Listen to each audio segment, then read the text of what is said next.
வணக்கம் நண்பர்களே. இன்னும் ஒரு இனிய காலை பொழுதில் தீதும் நன்றும் நிகழ்ச்சியில் உங்களை சந்திப்பதில் மிக்க மகிழ்ச்சி அடைகிறேன். இந்த உலகம் பல்வேறு விதமான இன்னல்களையும் துயரங்களையும் சந்தித்திருக்கிறது. அந்த துயரங்களின் விளைவாக மனிதகுலம் பல பேரழிவுகளை சந்தித்திருக்கிறது, பெரும் துயரங்களை சந்தித்திருக்கிறது. இயற்கை பேரிடர்கள், போர்கள், இனப்படுகொலைகள், கொள்ளை நோய்கள், இந்த வரலாற்றையெல்லாம் நீங்கள் எடுத்து பார்த்தால் 2 விஷயங்கள் முதன்மையாக நடந்திருக்கின்றன. ஒன்று மரணங்கள், கொத்து கொத்தான மரணங்கள்.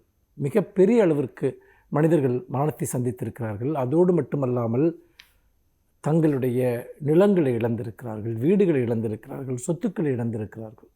இது ஒரு பகுதி.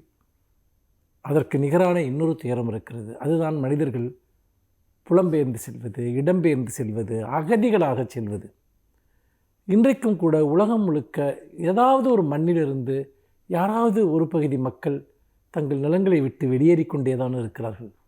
இந்த வெளியேற்றம் இடையறாது நடந்து கொண்டே இருக்கிறது. அதாவது பிழைப்பிற்காக வாழ்வாதாரத்தை தேடிச் செல்வது என்பது வேறு.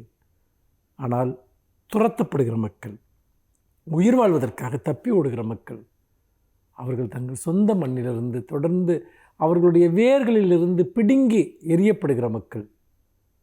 அந்த துயரம் இன்றைக்கு வரைக்கும் முடியவில்லை. ஒரு மிகப்பெரிய அளவிற்கு அகதிகள் என்ற ஒரு சமூகம் உருவானது எப்போது? பொதுவாக காலமாக போர்கள் நடந்திருக்கின்றன. ஏதாவது ஒரு பகுதி மக்கள் ஒரு இடத்திலிருந்து இன்னொரு பகுதிக்கு துரத்தப்பட்டிருக்கிறார்கள். இதெல்லாம் உலகில் ஒவ்வொரு மூலையிலும் எங்காவது நடந்து கொண்டே தான் இருக்கும்.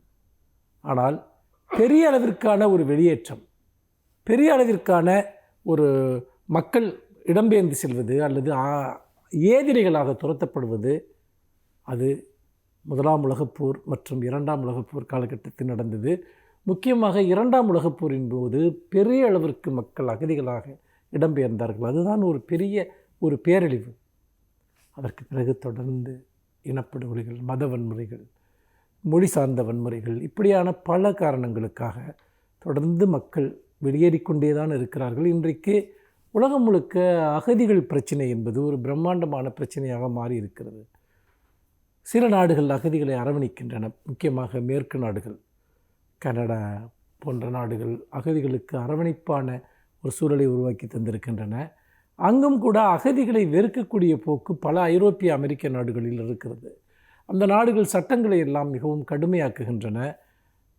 அப்படி எப்படியாவது அகதியாக போய் சேர்ந்துவிட முடியுமா என்று பாஸ்போர்ட் இல்லாமலோ அல்லது கள்ளத்தோணியிலோ சென்று கடலிலேயே மடிகிற மக்களினுடைய துயரங்களையும் கூட நாம் பார்க்கிறோம். அல்லது மிகவும் ஒரு கொடுமையான வெப்பத்திலும் பனியிலும் பாலைவனங்களிலும் வேறு பல ஆனால் நிராதரவான இடங்களிலும் கூடாரங்களை அமைத்து கொண்டு வாழுகிற மக்கள். இதையெல்லாம் ஏன் இன்றைக்கு பேசுகிறோம் என்றால், இன்றைக்கு உலக அகதிகள் தினம்.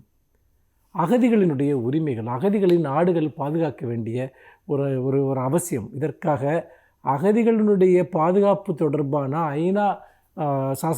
ஐநா மன்றத்தினுடைய சாசனத்தில் பல நாடுகள் கையெழுத்திட்டிருக்கின்றன.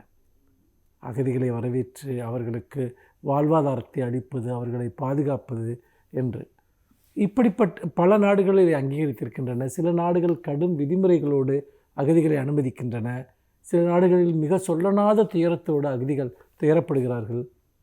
இந்தியா அகதிகளை பாதுகாப்பதற்கான அந்த ஒப்பந்தத்தில் இன்னும் கையெழுத்திடவில்லை என்பதையும் நாம் வேதனையுடன் ஒப்புக்கொள்ள வேண்டும். அகதிகள் உலக குடிமக்களாகிறார்கள். அவர்களை பாதுகாப்பது உலகத்தினுடைய கடமை. அகதிகளை நேசிப்பது என்பது அடிப்படை மனித அறம், பண்பு.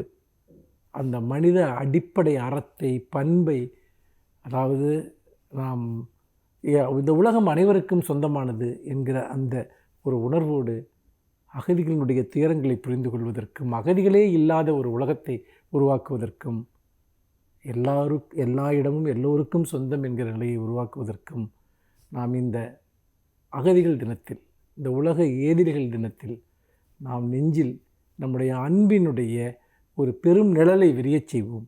மீண்டும் இன்னும் ஒரு புதிய சிந்தனையோடு உங்களை சந்திக்கிறேன். நன்றி, வணக்கம்.